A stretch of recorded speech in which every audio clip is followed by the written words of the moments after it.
المشاكل اللي بتواجهنا خلال فترة الشتاء هي أكيد جفاف البشرة، حالة شائعة بيصاب بيها من أول الأطفال لحد كبار السن. فمهم بالنسبة لنا قوي نكون فاهمين الأعراض والأسباب، وكمان أهم العلاجات اللي انتوا محتاجينها عشان ما تعانوش خالص من قصة الجفاف طول فترة الشتاء.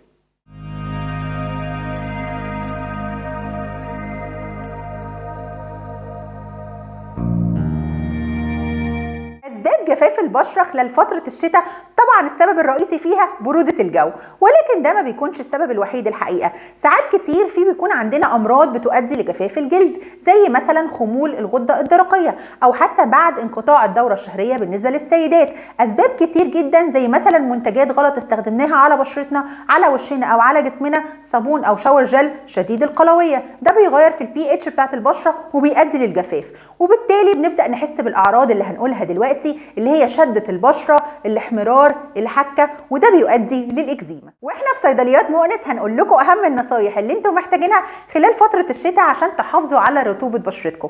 طبعا لما بنيجي نختار مرطب بنحتار، ما بنعرفش نختار ايه، فمهم جدا لما تيجي تختاري المرطب بتاعك يكون في واحد من اللي انا هقولهم دلوقتي. اول حاجة يكون في مادة السيرامايدز. مادة السيرامايدز من اهم المواد الفعالة اللي احنا محتاجينها عشان تحافظ على حاجز البشرة وتمنع اي تضرر حصل فيه، فبالتالي هتعالج لو في حكة او احمرار او اكزيما.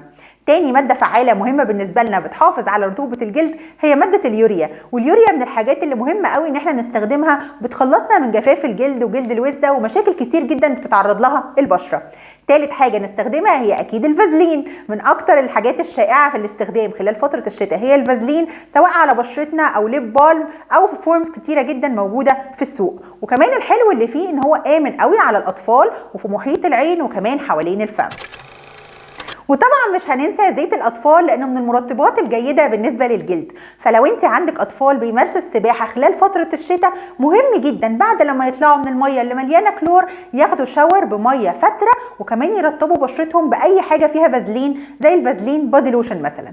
من اكتر الحاجات اللي بنهملها في فتره الشتاء هي اكيد شرب الميه، عشان كده بنقول لكم ان اهميه ان احنا نشرب ميه كويس خلال فتره الشتاء بينعكس بالايجاب على صحه بشرتنا، غير طبعا صحه اعضائنا الداخليه. وعشان احنا بنهتم بصحتكم، تيم صيدليات مؤنس هيرد على كل الكومنتس. اكتبوا لنا اي اسئله عندكم خاصه بالعنايه بالبشره والشعر او الصحه العامه، هنرد عليكم على طول. وطبعا ما تنسوناش في اللايك والسبسكرايب والشير على كل المنصات.